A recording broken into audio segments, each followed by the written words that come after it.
सपना को अपने पति राजवीर का बर्थडे नहीं याद था, जिसे वो अपनी ज़िंदगी में सबसे अच्छा मानती है, उसी का उसे कुछ याद नहीं रहा। सपना इतना ज़्यादा क्यों ट्रोल हो रही है राजवीर भाई के बर्थडे वाले दिन? कल राजवीर भाई का बर्थडे था, तो मैं बताती हूँ आप लोगों को, वीडियो को बिना स्किप किए लास्ट तक देखिएगा। यहाँ तक कि लोग छोटी सी बच्ची आरूही को भी नहीं छोड़ रहे हैं, उसको भी उल्टा सीधा बोल रहे हैं कि अरे ये इसकी बेटी थोड़ी है, ये तो राजवीर तो इसके चाचा लगते थे ना, उनकी बेटी है ये, पता नहीं क्यों हर टाइम पापा पापा करती रहती है। तो गाइज़ प्लीज़ वीडियो को स्किप किए बिना लास्ट तक देखिएगा और अपनी राय कमेंट बॉक्स में ज़रूर रखिएगा। तो हेलो दोस्तों, welcome back to my channel Preeti Chaturvedi blog. कैसे हैं आप सब? आई होप अच्छे होंगे। तो कल राजवीर भाई का बर्थडे था और उस पर सपना इतनी ज़्यादा ट्रोल हो रही है। कुछ लोग तो सपना के पीछे हाथ धो कर के पड़े ही हैं, पर जैसे ही उनको मौका मिल जाता है तो वो एक भी मौका सपना के लिए छोड़ते नहीं हैं उल्टा बोलने का। कल राजवीर भाई का बर्थडे था, तो लोगों का कहना है कि अरे उसका वीडियो भाई थोड़ा लेट आया। बाकी लोग थे जो बाजी मारना चाहते हैं, जो सिर्फ ये दिखाना चाहते हैं कि हम ही हैं जो हैं। बाकी सपना का तो राजवीर भाई की ज़िंदगी में कोई रोल रहा ही नहीं है, वो कुछ रही ही नहीं है। तो वो बाजी मारने के लिए अपनी कम्युनिटी वीडियो दनादन ला दिए, पर सपना का थोड़ा सा लेट हो गया वीडियो आने पे, जिसपे सपना इतनी ज़्यादा ट्रोल होने लगी कि अरे उसको तो कुछ याद ही नहीं है, उसको उसके पति का ही बर्थडे याद नहीं है, जो उसकी ज़िंदगी में सबसे खूबसूरत पल रहा है उसे ही वो भूल गई। यार वो लगता है कि एक पत्नी अपने पति का जन्मदिन भूल सकता है, या एक पत्नी अपना एनिवर्सरी भूल सकती है?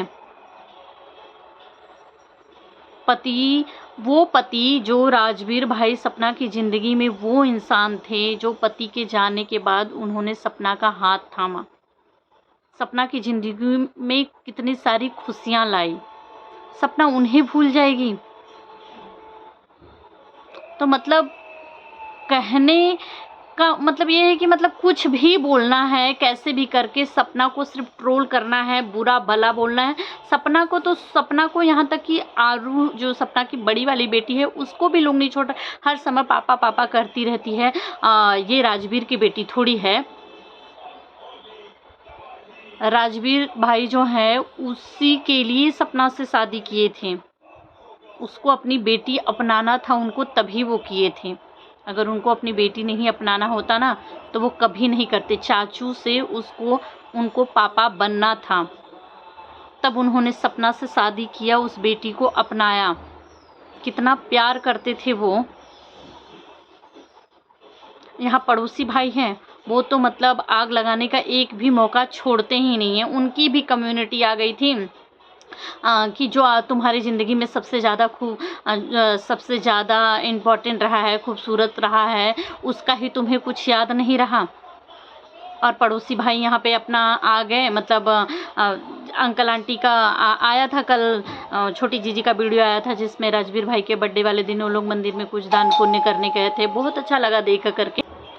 सॉरी गाइज, कोई आ गया था इसलिए मैं थोड़ा वीडियो को स्टॉप कर दी थी। तो मतलब यही है कि पड़ोसी भाई जो हैं वो भी लगे बोलने कि तुम मतलब वो लगाए थे, जो थंबनेल था उस पे लिखा हुआ था कि तुम्हें उसी को कुछ याद नहीं रहा जो अपनी ज़िंदगी में, उसी का कुछ याद नहीं रहा जो अपना तुम्हारी लाइफ में सबसे ज़्यादा खूबसूरत है, अच्छा है, मतलब उसका ही तुम्हें कुछ याद नहीं रहा। लगता है कि उसका याद नहीं रहा होगा।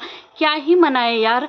अभी 3 मई को उनकी डेथ हुई थी, वो दुख से उभरी नहीं। मई का महीना कौन सा उसके लिए अच्छा है जो एनिवर्सरी, बर्थडे, सब कुछ वो याद नहीं रहेगा? एक पत्नी को अपने पति का बर्थडे याद नहीं रहेगा, या पति के जाने वाला वो दिन याद नहीं रहेगा? लेकिन क्या उससे सेलिब्रेट क्या करे? वो मन करेगा सेलिब्रेट करने का? अभी 3 राजवीर भाई भी इसी मई में ही गए थे, सूरज भाई भी इसी मई में ही गए थे। राजवीर भाई का जन्मदिन भी जो है इसी मई के महीने में। मतलब वो इंसान जो कि अब उसकी ज़िंदगी में रहा ही नहीं, तो क्या लगता है कि उसी मई के महीने में वो खुशी का दिन मनाए, जन्मदिन मनाए या कुछ मनाए? कि अब सेलिब्रेट करने का मन करेगा? इससे ये, अगर वो सेलिब्रेट नहीं की या वो दिखाई नहीं, तो इससे ये तो साबित नहीं होता है ना कि उसको उसके पति का जन्मदिन याद ही नहीं रहा। पर पड़ोसी भाई जो हैं ये नहीं सुधरने वाले हैं, ये एक भी मौका नहीं छोड़ते हैं और बोलते हैं कि राजवीर भाई नहीं, हाँ आज अगर वो होते तो कुछ और बात होती, और वो होते ना तो बात ये होती कि आज जो आप घुस रहे हैं ना सपना की फैमिली में, तब आप घुस नहीं पाते। इतने समय से राजवीर भाई, सूरज भाई जब थे वीडियो ब्लॉगिंग, चलो ये है कि सपना ने अपनी वीडियो में ब्लॉगिंग में कभी पड़ोसियों को नहीं दिखाया, किसी को नहीं दिखाया, लेकिन कभी तो राजवीर भाई के हाथ में भी वो कैमरा रहा होगा। वो भी फार्म हाउस पे जाते थे, कहीं मार्केट वार्केट कहीं जाते थे तो वो भी चीज़ें शूट करके लाते थे। तो कभी तो उन्होंने अपने वीडियो ब्लॉग में अपने दोस्तों को नहीं लिया कि हाँ आज मैं दोस्तों के साथ कभी इंजॉय करने, मस्ती मजाक करने कहीं बाहर गया हूँ या कभी बहुत चिल आउट कर रहा हूँ, उन्होंने तो कभी नहीं दिखाया। वो तो दिखा सकते थे ना, चलो सपना ने नहीं दिखाया। क्यों? क्योंकि जब राजवीर भाई, सूरज भाई थे तो उस घर के अंदर किसी बाहरी को घुसने की कभी इजाज़त थी ही नहीं। उन्होंने कभी अपने घर में किसी बाहरी इंसान को इंटरफेयर नहीं करने दिया। आज हर इंसान को मौका मिला है कि हमें बुलाया जाता है, हमें बोला जाता है। बेचारे अंकल आंटी क्या ही कर सकते हैं, वो भी हमें पूरे मान सम्मान के साथ बुलाया जाता है, घर की कहानियाँ बताई जाती है, बोली जाती है। वो कुछ कर नहीं सकते हैं अंकल आंटी। क्यों? क्योंकि जो अपने इर्द गिर्द अपने नज़दीक लोग होते हैं ना, उनसे कैसा होता है कि इंसान उनके अच्छे पे भी उनके हाँ में हाँ मिलाना पड़ जाता है, उनको बोलना पड़ जाता है, क्योंकि उनको पता होता है कि यही अब सहारा है। जैसे भी हैं अच्छा बोलें जो भी है, लेकिन नज़दीक तो हमारे यही हैं। अगर इनके साथ भी हम पंगा ले लेते हैं तो भाई बच्चे उस घर में रहे नहीं, आदमी कोई उस घर में है नहीं। अंकल जी की ये स्थिति है करके एक जवान लड़की भी घर के अंदर रहती है, आंटी जी की भी ये एज हो गई है। अड़ोसी पड़ोसी से अगर वो दुश्मनी फान लेते हैं तो उनके दुख सुख में कौन खड़ा होगा, ये सोच के शायद वो कुछ नहीं बोलते हैं, वो चुप रहते हैं। कुछ चीज़ें जो होती है जो गलत लगती है उस पर भी चुप रहते हैं। पड़ोसी ने अभी जो जब सपना गई शिवपुरी गई थी, बोली भी थी कि मैं बच्चियों को मिलाना चाहती हूँ। क्यों? क्योंकि सपना जो है ना वो नहीं चाहती है, अब वो अकेली हो चुकी है, वो नहीं चाहती है कि वो उसके ऊपर इतनी जिम्मेदारियाँ हैं ना कि उसको माँ बाप सब बन के उन बेटियों को पालना है। उसके सर पे इतनी जिम्मेदारी है ना कि वो एक सिंगल मदर होकर के, एक औरत होके अकेली, जिसका पति भी नहीं है, परिवार ने भी साथ छोड़ दिया है, 2 बच्चियों को लेके पालना पोसना बहुत बड़ी बात है। हर इंसान उसका दर्द नहीं समझ सकता, वही इंसान समझेगा जिसके अंदर दिल हो या जो सिंगल मदर हो। कि एक दिन का काम नहीं है, पूरी अभी नन्ही नन्ही से बच्चों को बड़ा करना, उनको उनके पैरों पे खड़ा करना, कितनी बड़ी ज़िंदगी। अभी उसकी लाइफ में कितना कुछ देखना, अभी तो ये बहुत छोटा सा चंद सीढ़ियाँ चढ़ी है, अभी तो उसको पूरा ऊपर तक जाना है। लेकिन उसमें भी सपना ने ये कर दिया, सपना यहाँ से गलत है, सपना वहाँ से गलत है, सिर्फ सपना में कमियां ढूंढ के लानी है। तो पड़ोसी भाई ने जब सपना जा रही थी तो सपना ने वीडियो बनाए, जिस पे पड़ोसी भाई ने सोचा कैसे मैं लूट लूँ, कैसे मैं पहले बता दूँ कि नहीं नहीं ये तो यहाँ से आने के बाद का वीडियो बनाई हुई है, और कैसे मैं पहले बता दूं करके इन्होंने जो किया, ये तो ये अच्छे से जान रहे कि इन्होंने कितना गलत किया, कितनी सोशल मीडिया पे ऑडियंस जो है भड़क चुकी है। उसके बाद जब राजवीर भाई का बर्थडे था तो जिस दिन अंकल आंटी भाई अपने हिसाब से दान पुण्य करने के लिए गए थे, अपना किए उनके बेटे के लिए कि जहाँ भी रहें उनके लिए दुआ प्रार्थना, अब इसके अलावा वो लोग कर कुछ और तो भाई कर नहीं सकता इंसान, तो उन्होंने किया और उसमें अपना योगदान दिए पड़ोसी भाई। पड़ोसी भाई भी साथ साथ थे। क्यों? क्योंकि ये चाह रहे थे कि मतलब ऑडियंस जो है, जो मुझे थोड़ा सा अभी इतना हेट फैला रही है, जो चिड़ी हुई है मेरे ऊपर मेरी हरकतों की वजह से, शायद थोड़ा सा उनको अच्छा लगेगा। लेकिन उसके बाद इन्होंने जो कम्युनिटी छापी ना कि तुम्हें उसी का कुछ याद नहीं रहा जिससे तुम सबसे अच्छा मानती हो, कहीं ना कहीं वो सपना के लिए था। तो लगता है कि सपना को उसके पति का बर्थडे याद नहीं रहेगा, लेकिन क्या सेलिब्रेट करे? सेलिब्रेट करना, दान पुण्य करना, दिखाना, वीडियो ब्लॉग बनाना, यही तो नहीं है ना कि मतलब ये किया तभी उसने याद किया अपने पति को।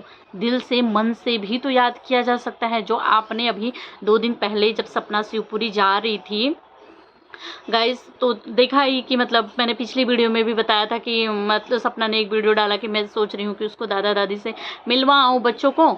तो उससे पहले वो वीडियो तो शिवपुरी से आने के बाद सपना ने बनाया था कि मैं मिलवाने जाना चाहती हूँ, तो लेकिन वो शिवपुरी से आ चुकी थी मिलकर। तो पड़ोसी भाई ने सोचा अरे यार यहाँ तो सपना अभी 1-2 और वीडियो ब्लॉग डालने वाली है, क्यों ना मैं लूट लूँ, मैं सपना को कहाँ से दिखा दूँ कि ये बुरी है, ख़राब है, ये झूठी है, झूठ बोलती है। क्योंकि हमेशा पड़ोसी भाई जो है ना सिर्फ और सिर्फ उलझाने का काम करते हैं चीज़ों को। अरे भाई फिर लोग अगर बोल देंगे कि ये तो सीसीटीवी कैमरा है, निगरानी रखते हैं, तो फिर बुरा लग जाता है उनको कि मैं सीसीटीवी नहीं, मैं पड़ोसी होने का फ़र्ज़ निभा रहा हूँ। तो सिर्फ पड़ोसी होने का ही फ़र्ज़ निभाइए ना, इतना अंदर तो घुसने की क्या ज़रूरत है। दिखा रही थी ना, बता रही थी ना सपना, आप भी अपना वीडियो ब्लॉग दिखाइए, कोई मना नहीं कर रहा है। अंकल आंटी को दिखाइए, उनकी हेल्प करिए, मदद करिए, लेकिन वो चीज़ मत करिए ना जिससे चीज़ें उलझ जाती हैं। आपके ये करने से चीज़ें और ज़्यादा उलझ गई और ज़्यादा बिगड़ गई। आखिर क्या हुआ? गई भी दिखाने के लिए, आपको तो खुश होना चाहिए था कि चलो सब आई है। अगर सपना ने एक कदम बढ़ा दिया तो अंकल आंटी आपका भी फ़र्ज है। एक होता है ना कि अगर चीज़ें बिगड़ गई हैं और दिमाग इंसान का खुद से काम नहीं कर रहा है कि वो सही कर रहा है कि गलत कर रहा है, लेकिन तीसरा इंसान है जो कि चीज़ों को सही कर सकता है। अगर वो लोग गलत रास्ते जा रहे हैं, कुछ चीज़ें गलत हो रही है, तो उसको शांत किया जा सकता है, ठंडा किया जा सकता है, उसको सही दिशा दी जा सकती है। लेकिन नहीं, पड़ोसी भाई को तो आग लगाना था। उस दिन का किया ही किया था, फिर अच्छा करने के लिए राजवीर भाई के बर्थडे वाले दिन उसमें अपना योगदान दे दिए। आजकल योगदान लिया भाई उधर से है। अब वही है कि उन लोगों के पास कोई और दूसरा रास्ता है ही नहीं। उनके घर में और कोई जेंट्स रह नहीं गया है। अड़ोसी पड़ोसी से वो अपना बिगाड़ना नहीं चाहते हैं। उनका गलत उनको पता होते हुए भी उनको अपना मुँह बंद करना है, क्योंकि उनकी वो मजबूरी है। जिसका पड़ोसी भाई फ़ायदा उठा लेते हैं, क्योंकि कमेंट्स भी इसी तरीके के आते हैं, ऑडियंस भी इसी तरीके। देखने वाला एक इंसान की निगाह ख़राब हो सकती है, 2 की हो सकती है, 4 की हो सकती है, सभी के सभी की तो नहीं हो सकती है ना, सारे के सारे तो गलत नहीं हो सकते। वहाँ पे दिखा कि सपना जब शिवपुरी गई थी उसके बाद जो चीज़ें थी, लोग मतलब भाई पता ही था कि सपना को तो प्यार मिलेगा, लोग अच्छा बोल रहे हैं सपना को कि बहुत अच्छा किया, चलो सपना तुमने ही कदम बढ़ाया। सपना पहले वाली सपना हो गई। आज इतने दिनों बाद सपना को पहले वाली सपना हमने देखा है जिसका हम इंतज़ार कर रहे थे। अभी से सपना ने वो सब कुछ कर दिखाया। मतलब सपना अब तो सपना को बहुत सारा सपोर्ट और बहुत सारा प्यार कर मिलने लगा। तब से पड़ोसी भाई को था कि मुझे इसमें बीच में कूदना है, कूदा और चीज़ों को रायता फैला दिया। जब हेट मिलने लगी उनको लगा कि चलो मैं तो सही करने जा रहा हूँ, मैं ये दिखा दूंगा कि सपना तो झूठी है। देखो शिवपुरी से दादा दादी से मिलवा के बच्चों को जा चुकी है, लेकिन उसके बाद वीडियो बना रही है कि मैं तो मिलवाने जाने वाली हूँ करके। कूद गए इसमें। और कूदने के बाद जब पता चला कि अरे यार मैंने तो बहुत ज़्यादा गलत कर दिया, मैं तो मुझे ही नफरत देने लगी ऑडियंस, तो फिर राजवीर भाई की चीज़ों में सम्मिलित हुए, दिखाएं किए। फिर लेकिन उसके बाद जो वीडियो डाले उसमें इस तरीके का जो थंबनेल है उसमें इस तरीके की 2 लाइन लिख दी कि तुम्हें उसी का कुछ याद नहीं रहा। तो लगता है कि एक पत्नी को अपने पति का कुछ याद नहीं रहेगा। एक एक पल, एक एक सेकेंड वो कैसे जी रही होगी ना, उससे अच्छा कोई नहीं समझ सकता होगा। और उसकी जितनी खूबसूरत यादें उसके पास होगी ना, किसी के पास नहीं होगी। तो यही है कि भाई तीसरे को बार बार कहा जा रहा है कि फ़ायदा मत उठाओ, मत उठाओ, उस बीच में मत कूदो आप। वो उनका पारिवारिक मैटर है तो पारिवारिक ही रहने दो। अब हम हैं, हम पहले ही कूद जाए नहीं, हम ऑडियंस है, हम देख रहे हैं, हमें रिएक्शन देना है, चीज़ें जो समझ में आ रही है हम वही बोल रहे हैं। हम पहले तो नहीं कूद जा रहे हैं अपना अनुमान लगा करके। तो आप पड़ोसी हैं, आप भी हैं, तो देखिए ताकि आपको जहाँ आपकी ज़रूरत है आप उसमें कूद मत जाइए पहले से। तो गाइस आप सब क्या कहना चाहेंगे कमेंट में ज़रूर बताइएगा। और